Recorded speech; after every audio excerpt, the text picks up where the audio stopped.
Hoy vamos a hablar de un tema muy interesante en la medicina, que básicamente tiene que ver con farmacogenómica y medicina personalizada, en donde nos estamos respondiendo de manera central por qué los tratamientos médicos no deben ser igual para todos. En esta clase vamos a hablar un poco de las generalidades de farmacogenómica, el impacto, la aplicación basada en los estudios de investigación que ha hecho el Centro de Investigación de Genética y Genómica de nuestra universidad. Vamos además a hablar de conclusiones y perspectivas, esperando una integración, que sean muy activos en el desarrollo de esta clase. Entonces, lo primero que tenemos que situarnos es cuál es el problema que queremos resolver. Entonces, dentro de este ámbito médico, lo que se está presentando es que grupos de pacientes que tienen exactamente el mismo diagnóstico y por tanto requieren el mismo tratamiento farmacológico, tienen diferentes tipos de respuestas a esos medicamentos o tratamientos farmacológicos. Indudablemente, la mayoría de estos pacientes están respondiendo de una manera adecuada, como se está esperando ante ese uso terapéutico, pero tenemos dos grupos de pacientes en donde podemos tener algunos inconvenientes que no deseamos. Dentro de ellos podemos tener la presencia de pacientes que sufren toxicidades, o sea, reacciones adversas a medicamentos, reacciones adversas no deseadas, y que quizás no pueden identificarse previamente en algún paciente particular, y vamos a tener aquellos pacientes que tienen una falla terapéutica. En estos pacientes es muy posible que el medicamento no ejerza ninguna toxicidad, pero no se está cumpliendo con el efecto terapéutico deseado. Y esta es quizás la situación en la que estamos enfrentados hoy día. Es quizás la medicina que estamos manejando en este momento, de tal manera que la farmacogenómica y la medicina personalizada lo que está es invitando a hacer la aplicación o hacer la inclusión del conocimiento de la genética a través precisamente de estudios farmacogenómicos que permitan de alguna manera poder identificar aquellos pacientes de riesgo, que permitan de alguna manera aplicar medicina personalizada para que cada uno de estos pacientes sea tratado con la dosis adecuada o con el medicamento adecuado. Si vemos esta última aproximación, vamos a ver que para algunos pacientes es posible que podamos usar el mismo medicamento, pero aumentando o disminuyendo esas dosis convencionales, mientras que para otros pacientes, y dependiendo del medicamento que estamos hablando, pues se tiene que optar por estrategias alternativas. Como ven, este primer abrebocas ya nos permite dilucidar la importancia de la farmacogenómica y cómo en la comunidad médica podría tener realmente grandes beneficios. Beneficios en diferentes aspectos. Por un lado, vamos a lograr una optimización de la eficacia de los medicamentos a través de la disminución de la toxicidad, y esto indudablemente va a repercutir en una adecuada calidad asistencial del paciente, y algo muy importante, y es que va a disminuir los costos en salud del país, porque podemos inferir que el manejo de las reacciones adversas o de los fallos terapéuticos puede llegar a ser muy costoso para una institución o un país.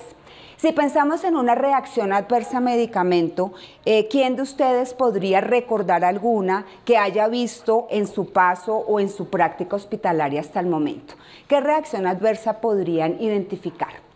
¿Qué crees tú, Omar? Por ejemplo, los pacientes que son tratados con clopidogrel, que pues básicamente son pacientes con un antecedente de enfermedad coronaria, de síndrome coronario agudo, cuando se les coloca una dosis de clopidogrel que no corresponde y a la cual no se le ha, digamos, hecho esa optimización a partir de los estudios farmacogenómicos, y si el paciente es metabolizador lento, por ejemplo, puede presentar un nuevo reinfarto que lo puede conducir a la muerte. indudablemente es un ejemplo muy claro, además de un medicamento de amplio uso. Gracias, Omar, porque más adelante vamos a hacer alguna referencia de estudios que se han hecho directamente en la Universidad del Rosario junto con Mederi de este tema tan importante que usted ha mencionado. Entonces, en lo que estamos, digamos, discutiendo, o lo que estamos discutiendo tiene que ver con las reacciones adversas a medicamentos. Las reacciones adversas a medicamentos han sido reconocidas desde hace más de 50 años. Ya la Organización Mundial de la Salud ha definido esta reacción adversa a medicamento como esa reacción no deseada luego de un tratamiento terapéutico adecuado, sin que hayan otras situaciones que la hayan generado, como un error de medicación, como que el paciente no se tome su medicamento de manera adecuada, etcétera. Estas reacciones adversas a medicamentos se consideran ahora un verdadero problema de salud público y es un problema de salud público porque está afectando diferentes ámbitos. Por un lado, tenemos gran cantidad de pacientes hospitalizados o pacientes tratados que están sufriendo esas reacciones adversas a medicamento y que por ende tienen que ser de alguna manera, es un problema que puede estar generando gran costo alto en ese nivel hospitalario. Se ha visto en ese punto que el costo de atención en Estados Unidos puede ser cerca de 5.6 millones de dólares al año, mientras que en Colombia se ha establecido que también puede llegar a costar cerca de 45.000 dólares. Miren que podemos tener en Colombia de pronto un subregistro de esas reacciones adversas a medicamentos, ¿verdad? ¿Por qué creen que podemos tener ese subregistro? ¿Qué es lo que nos permitiría conocer exactamente la totalidad de las reacciones adversas que se puedan estar presentando? ¿Qué programas deberían estar muy bien implementados para ese fin? Programas quizás de farmacovigilancia, ¿verdad? Que es aquel que está haciendo ese informe de esas reacciones adversas, lo que quizás permitiría tasar realmente cuál es el impacto actualmente en el país. Un grupo de pacientes que son muy importantes en este punto de las reacciones adversas a medicamentos son los adultos mayores, porque en los adultos mayores podemos tener una polifarmacia, es decir, podemos tener la ingesta de más de 5 medicamentos al tiempo que entre ellos ejerzan diferentes interacciones, bien sean medicamentosas o incluso interacciones genéticas, como veremos más adelante. En este grupo de pacientes, digamos que el impacto es significativamente mayor, es una importante causa de mortalidad y aumenta los riesgos de hospitalización que se tienen. Quizás lo importante y la sensibilización también de esta clase y de este tema de farmacogenómica y medicina personalizada es que estas reacciones adversas a medicamentos pueden ser entre un 30 a 60% anticipadas o evitadas, de tal manera que tenemos como desde nuestro punto de vista de investigación, de genética básica, de clínica, poder realmente ser unos actores importantes en este cambio de lo que es la medicina actual. ¿Y en dónde nos estamos, situando? Nos estamos situando en un concepto muy moderno, actual e interesante, que es la medicina personalizada. ¿Qué recordamos un poquito de ese concepto medicina personalizada? ¿Qué opinas, Cristian? Es ese abordaje o ese enfoque en medicina que va hacia dar un tratamiento, un abordaje específico al paciente, teniendo en cuenta que un tratamiento no se puede dar de la misma forma a todos los pacientes y que cada uno por sus características clínicas, genéticas y por todo su contexto clínico va a responder de una manera distinta al abordaje que le demos médico. Muy bien, o sea, la medicina personalizada es precisamente como el uso de esa información genética para hacer diagnósticos o tratamientos. En el caso de nuestra clase de hoy, estamos haciendo esta implementación o esta incorporación del concepto a tratamiento, que muy bien, como Cristian nos lo ha explicado, es utilicemos la información genética de nuestro paciente para de alguna manera dirigir su tratamiento de una manera más adecuada. Bien, ¿cómo lo hacemos? Entonces, aquí básicamente debemos reconocer que para poder hacer esta farmacogenómica debemos hacer un análisis de la variación molecular en quiénes, en todos los genes que están relacionados con el metabolismo del medicamento o con el transporte del medicamento. Porque es posible que cualquiera de nosotros tenga un polimorfismo de nucleótido simple en algún gen relacionado con metabolismo a medicamentos. Eso no hace que tengamos ninguna enfermedad genética. Eso lo que determina es que tengamos una susceptibilidad genética a reaccionar mal ante la exposición, por ejemplo, al medicamento. Muy bien, entonces en el contexto genético ya sabemos que tenemos que estar identificando esta variación molecular, digamos, a expensas de qué se está dando. Ahora, ese genotipo, ¿a qué lleva? Ese genotipo de la persona particular lleva a que tenga un fenotipo metabolizador particular. Y ese fenotipo metabolizador particular es el que va a determinar finalmente cómo va a ser la respuesta al medicamento. Teniendo en cuenta ese genotipo, podemos entonces reconocer particularmente 4 fenotipos metabolizadores. Tenemos aquellos fenotipos metabolizadores que denominamos metabolizadores ultra rápidos.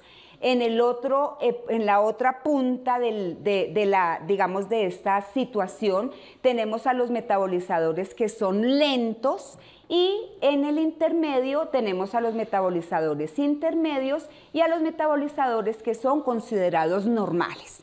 De estos 4, ¿cuáles son el grupo poblacional o el fenotipo metabolizador más bien que sería más importante detectar en los estudios farmacogenómicos? ¿Cuáles de esos 4 fenotipos estimamos que pueden ser los más complicados? Gabrielita, ¿te atreverías a decir cuáles de esos 4 genotipos, cuáles de esos 4 fenotipos sería el que tú como médica abordarías? Pues es que igual creo que depende de si es un profármaco o es un fármaco.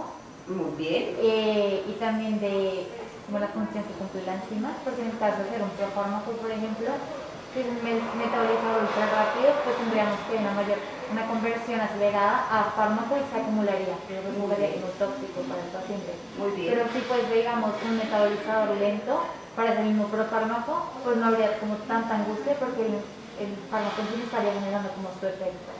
Entonces digamos que depende de Vamos a ahondar un poquito en eso, Gabriela, que acabas de decir, pero quizás tú has dado en la respuesta principal que queríamos, y es que de este grupo de 4 metabolizadores llaman mucho la atención los metabolizadores ultra rápidos y los metabolizadores lentos. Muy bien, como Gabriela nos lo dice, la respuesta o lo que se espera farmacogenómicamente va a depender si estamos hablando de un profármaco o no. Muchas gracias, Gabriela, y ya tocaremos ese tema en un momento.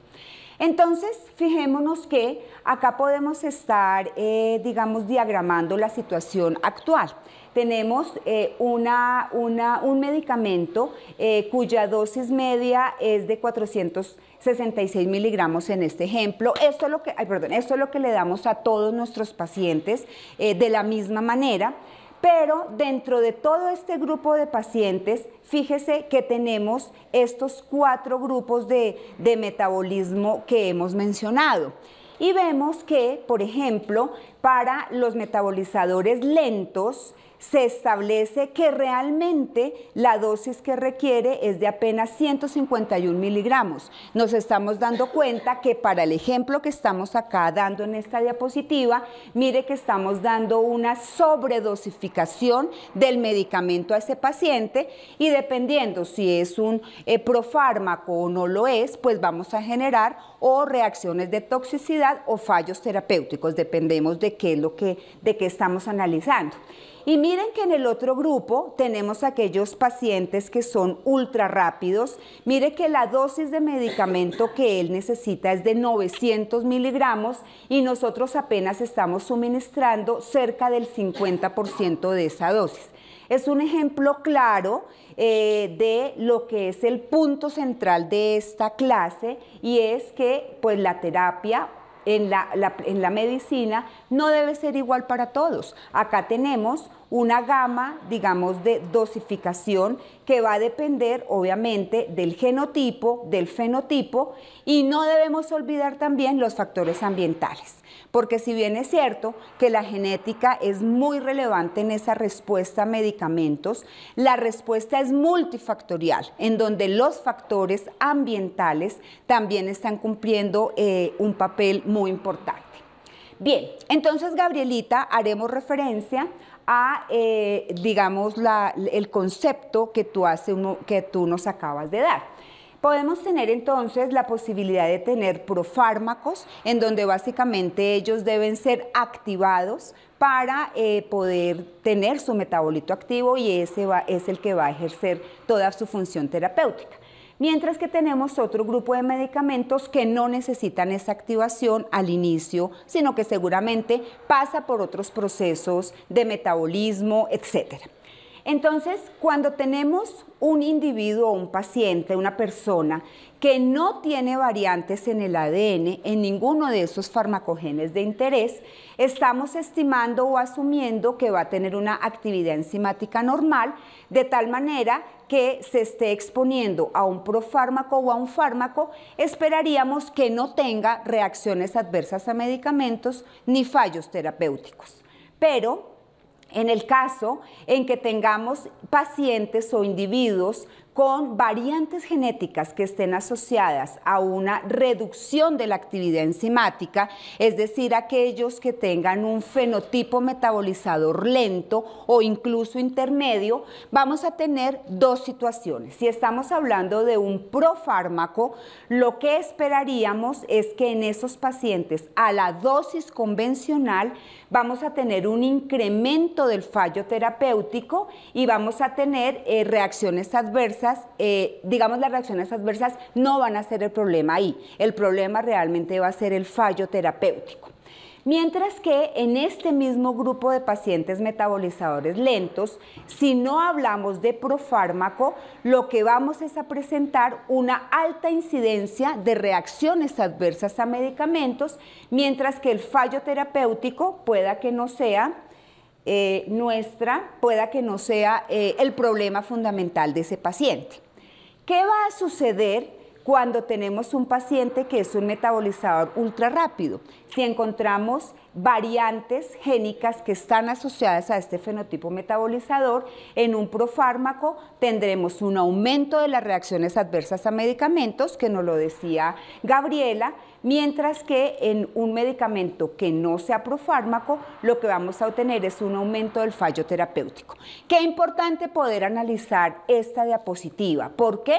Porque aquí básicamente estamos concluyendo que la decisión médica va a depender del genotipo, obviamente, por un lado, pero también del tipo de medicamento que estemos hablando. Miren que a veces intentamos pensar en, un metabolizador lento, le debemos bajar la dosis del medicamento. Un metabolizador ultra rápido, se la debemos subir. No, indiscutablemente debemos conocer en frente de qué medicamento y cuál es la estrategia terapéutica que debemos estar viendo. Creo que acá tenemos un ejemplo muy claro que también fue mencionado por Omar hace un momento, que es el caso del clopidogrel, que ya vamos a hablar un poco de él.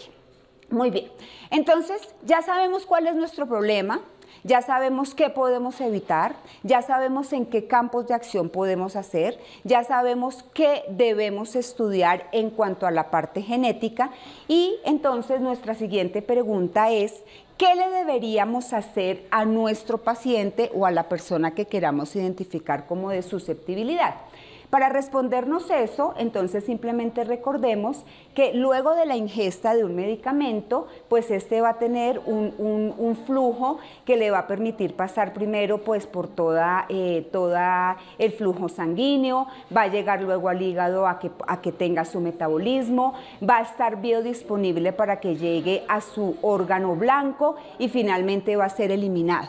Entonces miren que en todo este flujo que se dio en el medicamento, estamos hablando de 3 componentes. El componente farmacocinético, que es el que está relacionado con la absorción, distribución, excreción y metabolismo de ese medicamento, y estamos hablando del componente farmacodinámico, que es a donde ese medicamento llega a actuar. Entonces estamos hablando de los receptores, estamos hablando de los canales iónicos, enzimas, etcétera.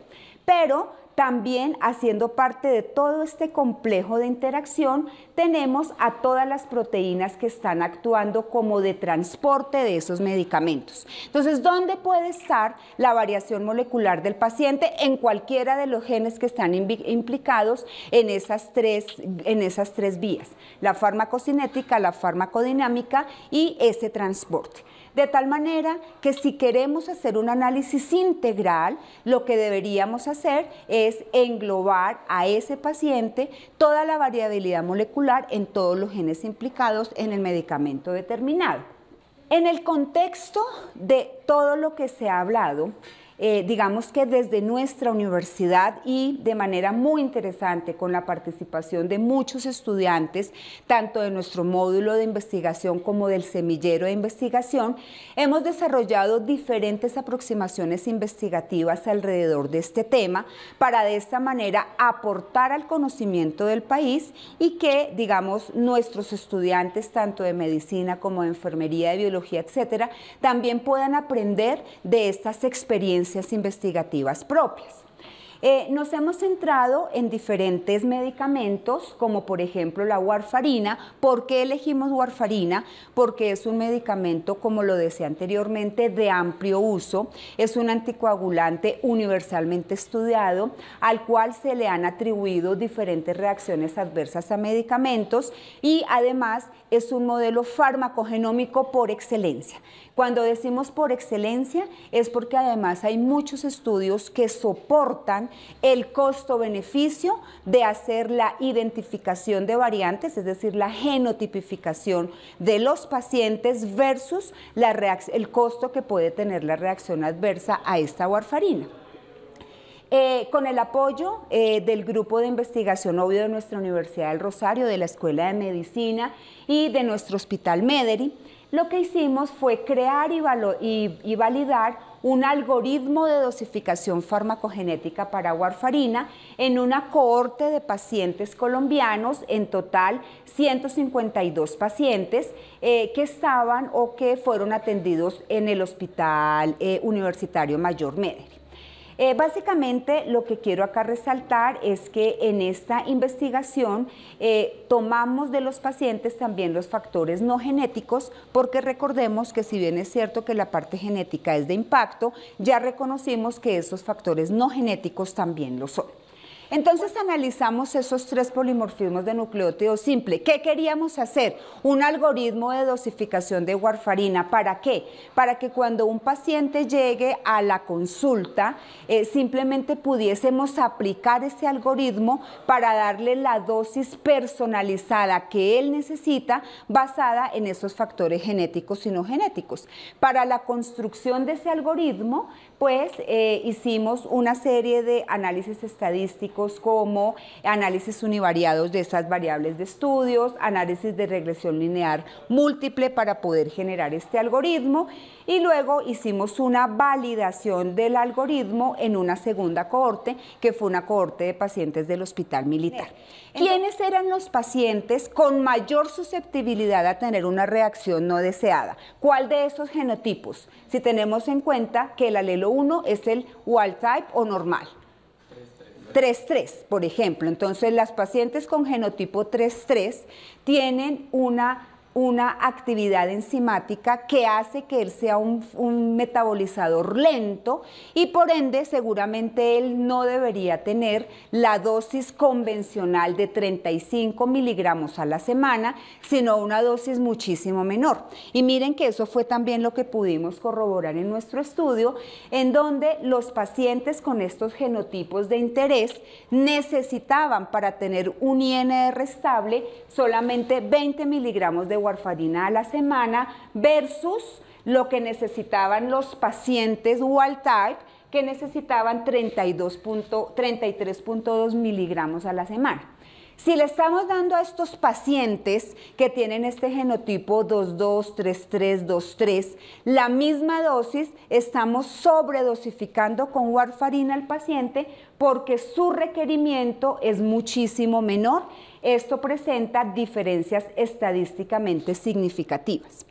Pero otra cosa muy interesante es el porcentaje de pacientes de los analizados que tenían estos genotipos de interés.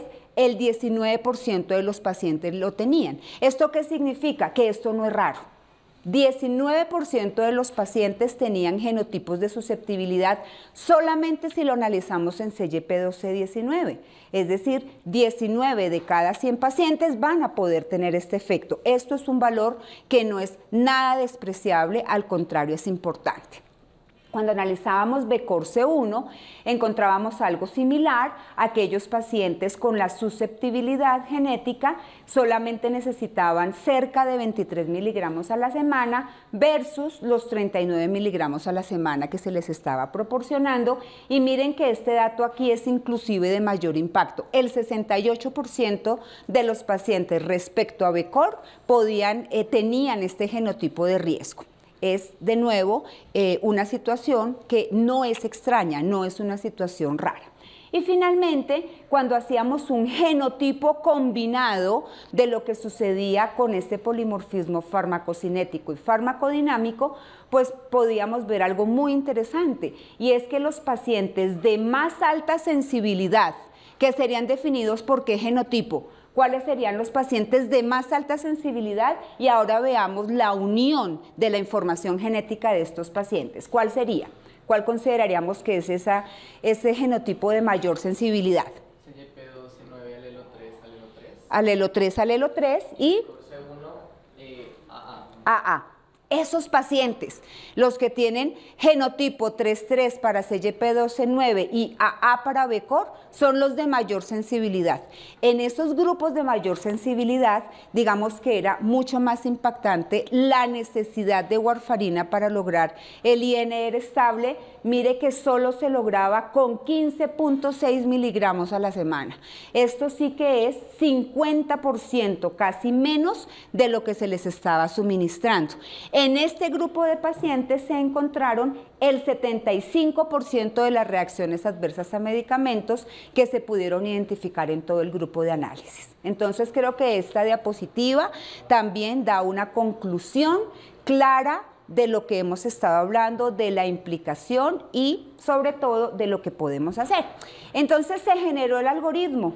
El algoritmo básicamente sería útil para, llegó nuestro paciente, aplicamos esta fórmula o este algoritmo y le podemos dar el medicamento personalizado basado en su polimorfismo genético y obviamente en los factores no genéticos de interés. Bien. Entonces, del que acabamos de hablar es un modelo en donde los pacientes se ven beneficiados por ajuste de dosis del mismo medicamento. No vamos a cambiar a la warfarina, sino que vamos a ajustar la dosis basada en estos componentes que hemos discutido. Podemos pensar en otro modelo, ustedes mismos lo han también hablado, como es el modelo del clopidogrel, que es un profármaco. Entonces necesita para activarse la acción fundamentalmente de la enzima CYP2C19 para convertirse en el metabolito activo y en ejercer toda su acción antiplaquetaria. Es otro modelo, porque mire que warfarina no es profármaco, ¿verdad? Por eso estamos diciendo a los metabolizadores lentos, le disminuimos la dosis y todo va a funcionar acorde a lo esperado. En este caso, al ser un profármaco, cuando tengamos alguna variante genética, posiblemente lo que vamos a hacer o lo que va a suceder es que no se forma el metabolito activo. Entonces, si no se forma el metabolito activo, un metabolizador lento, ustedes, o sea, ¿qué deberíamos hacer desde esa decisión terapéutica? Metabolizador lenta de un profármaco, ¿qué deberíamos hacer? ¿Qué sugerirían? ¿Le aumentamos la dosis, se la disminuimos o definitivamente ese medicamento no le va a servir? Yo le pondría otro fármaco. Otro fármaco, ¿verdad? En este caso, que es otro modelo diferente al de warfarina, la decisión terapéutica es: vamos a cambiar el medicamento porque estas personas metabolizadoras lentas no van a ser capaces de generar metabolito activo y por ende, pues no van a tener la respuesta deseada. Una gran cantidad de alelos se han definido, miren que ustedes acá pueden ver diferentes tipos de cambios con diferentes consecuencias moleculares y eso llevó a que también precisamente en la Universidad del Rosario con el Hospital Mayor Universitario Mederi quisiésemos hacer un estudio en donde analizáramos CYP12-19 precisamente relacionado con clopidogrel y encontramos cosas muy interesantes que también nos invitan a conocer la variabilidad propia de nuestro país basado en, digamos, todos esos elementos de ancestría que también nos hacen únicos. Entonces encontramos 18.4% de alelos polimórficos, de nuevo, al igual que en warfarina, una cantidad de pacientes no despreciable puede llegar a tener un efecto no deseado, particularmente en fallo terapéutico, con este medicamento clopidogrel. Encontramos nuevos polimorfismos de diferentes tipos de regiones, nos dimos cuenta que el medicamento en el análisis de causalidad podríamos argumentar que los efectos no deseados fueron dados en un alto porcentaje por el medicamento y de alguna manera aportamos al conocimiento de este medicamento en nuestro país. Y así podríamos tener gran cantidad de ejemplos importantes en farmacogenómica. Aquí estamos hablando también de otro grupo de medicamentos muy importantes que son los opioides y vemos cómo los metabolizadores ultra rápidos de opioides pueden llegar a una intoxicación muy severa, particularmente porque, mire, démonos cuenta que la cantidad de metabolito que se puede acumular, lo que está entre el paréntesis es lo normal que debería tener el paciente, mire lo que el paciente generó en concentración plasmática de todos estos metabolitos por ser un metabolizador ultra rápido. Entonces, miles de ejemplos en farmacogenética, este es otro de los modelos que hemos hecho acá directamente en la universidad, en donde en una reacción adversa muy severa, como es Steven Johnson o necrólisis epidérmica tóxica, pudimos encontrar la importancia del gen granulicina en esa reacción adversa no deseada. Cualquier paciente, le pasa mucho a pacientes que toman anticonvulsivantes, cualquier paciente podría, si tiene la susceptibilidad genética, podría recibir fenitoína y llegar a una situación de estas. Y todas estas evidencias están compiladas a través de todos los estudios que se han hecho en el Consorcio de Implementación Clínica Farmacogenética, en donde podemos encontrar toda esta evidencia, podemos encontrar los medicamentos y los genes que ameritarían de manera muy importante en el ámbito clínico ser analizados. Ha sido apoyado este conocimiento por recomendaciones dadas por la FDA, que es, como lo conocen, una entidad reguladora de medicamentos de Estados Unidos, y miren que en la FDA hay unas alertas en cada uno de los medicamentos en donde dice, mire, si su paciente, por ejemplo, necesita tomar atomoxetina porque está en un tratamiento psiquiátrico o de déficit de atención e hiperactividad, que es para lo que se está utilizando, y su paciente es un metabolizador lento para CYP2D6, ojo, esto tiene una alerta. Entonces, a veces nos preguntamos, pero si la alerta está por parte del FDA en los medicamentos, ¿qué es lo que está la evidencia clínica? Están las guías clínicas, está todo lo que sucede, ¿qué es lo que nos hace falta para implementarlo? O en el ámbito clínico de Colombia lo tenemos implementado. ¿Alguno de ustedes en sus rotaciones lo han visto? Y nos hemos llenado de argumentos, de evidencias de lo que tenemos bien. Esas respuestas quizás también está, permítanme, ya también les contamos en qué hemos participado. Bueno, a nivel mundial, la variabilidad molecular de estos genes es muy amplia. No me voy a detener más en esta diapositiva porque creo que el mensaje está dado y lo que está dicho es, no es tan raro. Tenemos alelos de riesgo y en la población colombiana los tenemos. El conocimiento de esta parte genética nos permite también abordar una situación que hoy día no se considera. ¿Por qué? Porque se conoce muy bien la interacción medicamento-medicamento. Esa se estudia ampliamente en todos los hospitales. Pero la interacción gen-medicamento no se estudia. ¿Por qué? Precisamente por la falta de esa incorporación farmacogenómica en el ámbito clínico actual. ¿Y qué puede estar, digamos, aportando esa interacción gen-medicamento? Pues la situación más compleja que puede tener un paciente, y es que puede tener interacciones medicamento-medicamento que, sumadas con las interacciones gen-medicamento, le dan la exacerbación del peor escenario cuando es expuesto a un fármaco.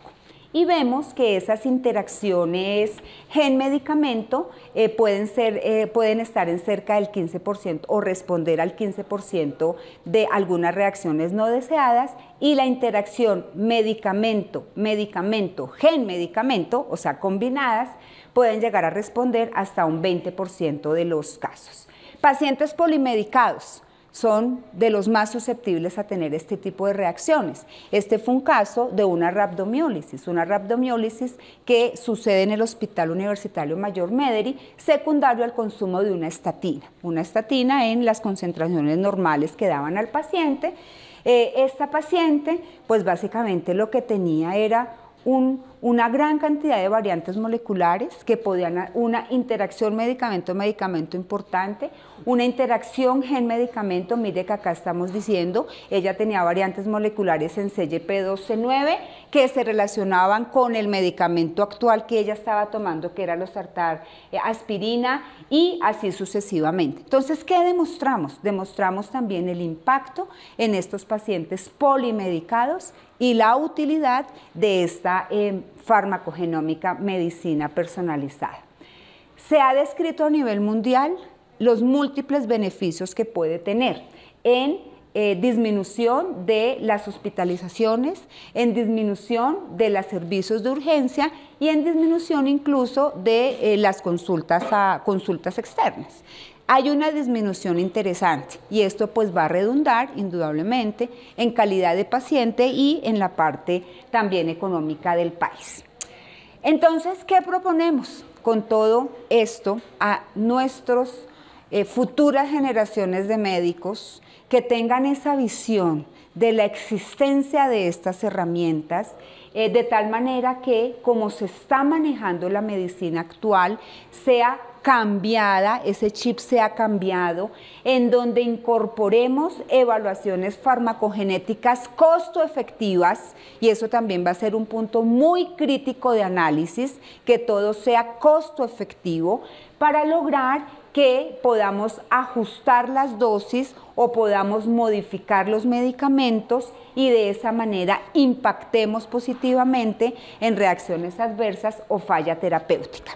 Y en Colombia eso se puede hacer, pero total.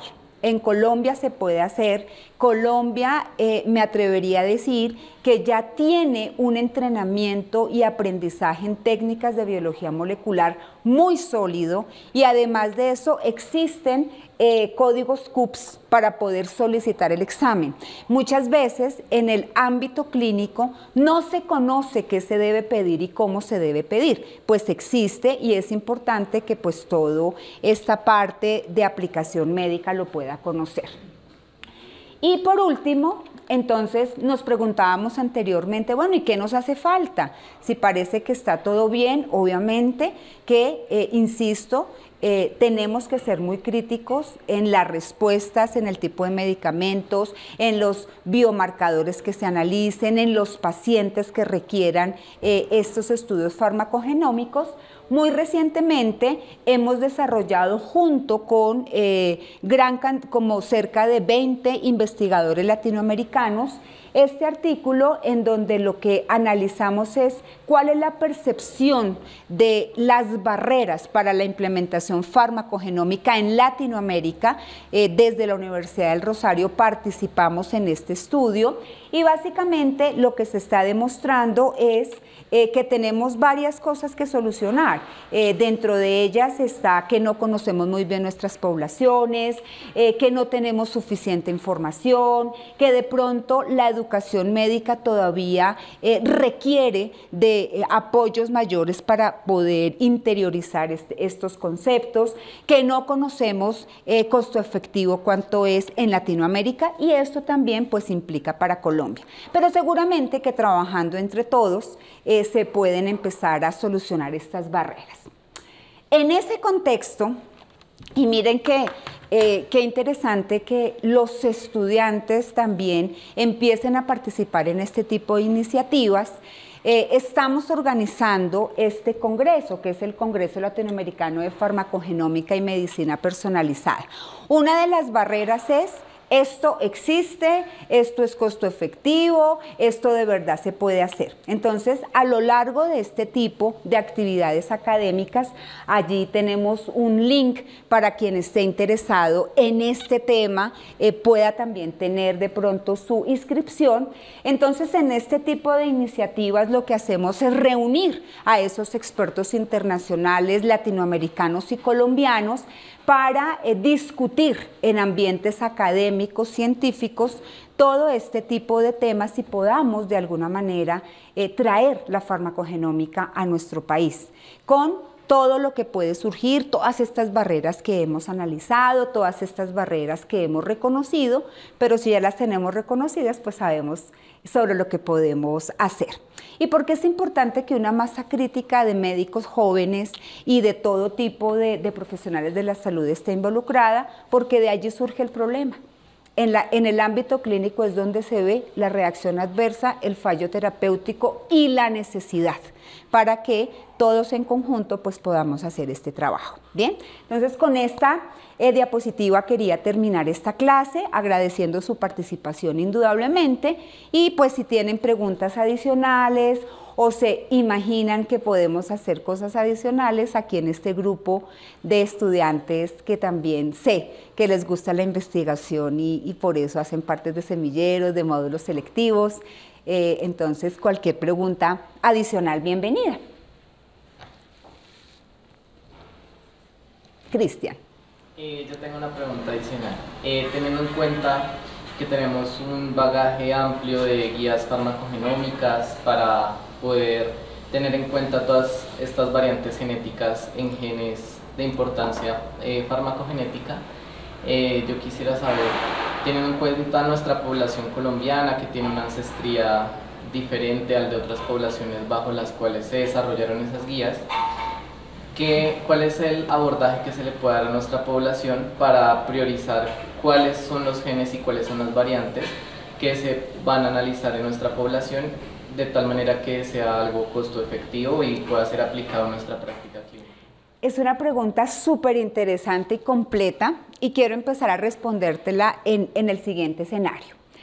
Dentro de las barreras que se pueden percibir a nivel de Latinoamérica para la implementación de la farmacogenómica está precisamente, y fíjate que en una de los mayores puntajes está la necesidad de establecer guías, procesos y protocolos para Latinoamérica. Si bien es cierto que hay unas guías internacionales que debemos reconocer, la naturaleza genética de nuestra población colombiana y de nuestras poblaciones latinoamericanas puede llevar a la necesidad de analizar alelos diferentes, polimorfismos diferentes o biomarcadores diferentes. Entonces debemos reconocerlo. ¿Cómo? Con estudios poblacionales como los que en Colombia nosotros hemos hecho, pero esos estudios deben ser ampliados a Latinoamérica. Entonces, de manera concreta, ¿podremos utilizar las guías clínicas actuales? Claro que sí. ¿Qué está definido en esas guías clínicas actuales? Algo que se llama los pares medicamento-gen. Ya está reconocido, si queremos hacer para warfarina, debemos analizar particularmente el alelo 1, 2 y 3 de CYP12-9, el alelo de promotor de BCOR, por ejemplo, y así sucesivamente. Pero no debemos conformarnos con ello, sino que tenemos ahora que empezar a trabajar en las guías que sean muy de nuestro país. Y es precisamente una de los tópicos importantes que va a tocar el Congreso, porque al Congreso está invitado el doctor Luis Quiñones, que es el presidente de la RELIVAF, el coordinador de la RELIVAF, que es quien está coordinando las guías de implementación clínica en Latinoamérica. Pero no porque no las tengamos, no deberíamos empezar a trabajar en la implementación de lo que ya está totalmente validado. Todas las guías clínicas así lo indican. Bien, ¿alguna, Omar? Bueno, con esta charla indudablemente se nos resalta la importancia de tener una carta farmacogenómica para conocer muy bien cuál es el ambiente en el cual pues, se va a desarrollar, digamos, el tratamiento para una enfermedad específica de nuestros pacientes. Yo quisiera preguntar si el mensaje más importante de esa carta farmacogenómica sería genotipificar a toda la población, hagamos de cuenta, de un país como Colombia, o simplemente sería genotipificar a las personas que tienen una enfermedad específica, que van a recibir un tratamiento con fármacos que tienen, digamos, evidencia de una relación con variantes moleculares que alteren ese metabolismo del que hablamos. Bueno, yo quisiera ser referente del ministerio para decir, todos deberíamos tener una carta farmacogenómica, pero no me atrevo a tanto. Omar, en eso que tú has planteado, planteas dos opciones muy importantes. ¿En qué momento nos hacemos el estudio farmacogenómico? ¿Nos lo hacemos hoy, en donde enfrente tuyo, como que eres mi médico, me ordenas warfarina? ¿O me lo hago en cualquier momento de mi vida, sabiendo que la genética no cambia en ningún momento de la vida, por lo menos la de línea germinal, ¿no es cierto? Y me lo hago para yo poder hacer la presentación antes de que llegue a tener la exposición a un medicamento a la cual yo puedo llegar a ser susceptible. Pero quizás también, y por eso te digo, quizás yo no soy la persona experta para dar la respuesta exacta, se debe hacer un estudio también económico de esa situación, de tener una carga farmacogenómica para todos, si nos enfrentamos pues a tantos también problemas de salud en nuestro país, ¿no es cierto? Pero tener la carta farmacogenómica nos da, como su nombre lo indica, la carta de presentación, para que en cualquier momento de nuestra vida la podamos utilizar antes de la exposición al medicamento. Uno de los conferencistas que viene, que es el doctor Sirmunir Pir Mohamed, ha participado en todas las guías clínicas, o sea, en el CEPIC. Él trabaja en Inglaterra y menciona que allá todos sus pacientes tienen un chip farmacogenómico que al momento de llegar al hospital tienen un récord en su historia clínica y de inicio los médicos le hacen todo su tratamiento personalizado. En Liverpool lo tiene. Quizás él nos va a hablar de su experiencia. Bien, en Colombia, pues bueno, no sé qué tan cerca o lejos, Omar, realmente estemos. Pero sí lo que les quiero decir es la importancia. Ahora, si no se puede esto masivo, entonces, ¿a quiénes se le deberían hacer? Inmediatamente un paciente va a tomar warfarina, hay que genotipificarlo. No puede esperar el resultado un mes. Entonces, ¿qué hacemos? Pues tengamos en nuestros hospitales los laboratorios de biología molecular básica. Eso necesitamos implementarlo. Mederi, hagamos nuestro propio laboratorio ahí abajo, así como un cuadro hemático, o sea, la genética va a ser quizás así también. Necesitamos un paciente que necesita darle clopidogrel, bueno, creo que ahí sí no pueden esperar porque creo que llega a urgencia, pero rápidamente podemos genotipificar al paciente para aquellos polimorfismos de mayor impacto. Entonces yo creo que eso te respondería. ¿Para qué sirve la carta farmacogenómica? Y mira, para ya un paciente que llegue, ¿qué podríamos hacer? ¿Bien? Bueno, ¿alguna otra pregunta? Bueno, muchísimas gracias entonces a todos y bueno, esperamos también participaciones activas, sus trabajos de investigación también en nuestro congreso y difundir todo esto y ser quizás partícipes de ese cambio. Eso es la motivación más grande. Muchas gracias a todos por su participación.